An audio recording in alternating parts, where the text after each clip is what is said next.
रात के अभी 9:30 बज चुके हैं और अभी मैं कुमडी जंगल में ही मौजूद हूँ, उसी मुठभेड़ स्थल में। अभी भी जो है कई शवों को ट्रैक्टर पर लोड नहीं किया गया है और काफ़ी रात हो चुकी है। और इस मुठभेड़ से संबंधित कई ऐसे जानकारियाँ जो हैं इस ग्राउंड जीरो पर आकर पता चली। अनलदा जो था वो उस पहाड़ की चोटी पर था और उसके बॉडीगार्ड की बात करें तो वो लालजीत था। लालजीत जो कि मारा गया और उसकी पत्नी भी उस जो है मुठभेड़ में मारी गई। अनलदा सबसे ऊपरी चोटी में था और वो पहाड़ के पीछे और भाग रहा था। उसी क्रम में जो है उसे मार गिराया गया। वहीं ज़्यादातर जो बॉडीज़ मिली हैं वो नाले के आसपास ही मिले हैं। और आपको बता दें, ये जो सफलता मिली है 209 कोबरा बटालियन की, ये टेक्नोलॉजी के साथ साथ कुछ ऐसे खुफिया इनपुट थे जिसके आधार पर ये सूचना मिली थी कि माओवादियों का दस्ता इन इलाकों में सक्रिय है। हालांकि कुमडी जाने वाला मुख्य मार्ग के जस्ट सटा वो जो जंगल है, उसी जंगल में 2 दिन से जो है माओवादी रह रहे थे। हालांकि अचानक माओवादी इस इलाके में कैसे पहुँचे, इस विषय को लेकर कई तरह के जो है सवाल लोगों के मन में रहे होंगे कि आखिर वो अपने कोर इलाके कहने का मतलब सुरक्षित इलाका को छोड़कर आखिर उन इलाकों में कैसे आए जहां पर उतने तादाद में आईडी बम नहीं बिछाए गए हैं।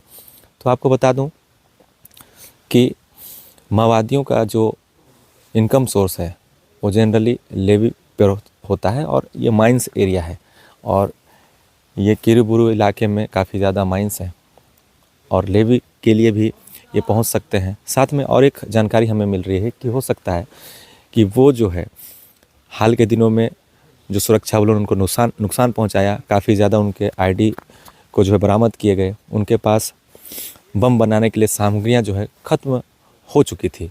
इसी को लेकर हो सकता है कि वो इस इलाके में आए होंगे ताकि इन इलाकों में फिर से किसी लूट कांड को वो अंजाम दे सकें। इससे पहले भी आपको बता दें, जो उड़ीसा झारखंड सीमा पर एक ट्रक से जो विस्फोटक लूट जो हुई थी उसमें भी इसी अनलदा का दस्ता शामिल था।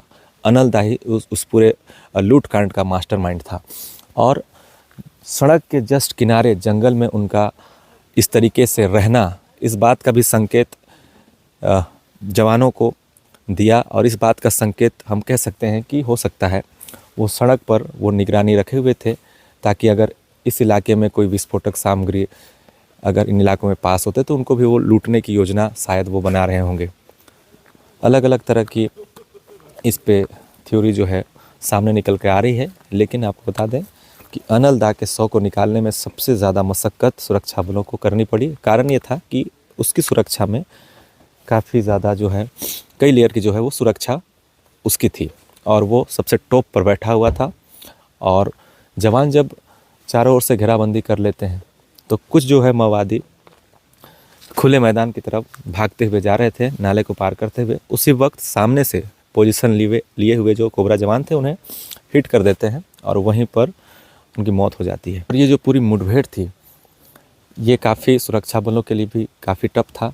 ऐसे उबड़ खाबड़ जो पहाड़ हैं उस पर एक सफल ऑपरेशन करना, क्योंकि जवानों को नाला पार करके ही जाना पड़ा और ज़्यादातर शव जो है नाले के पास ही पाए गए।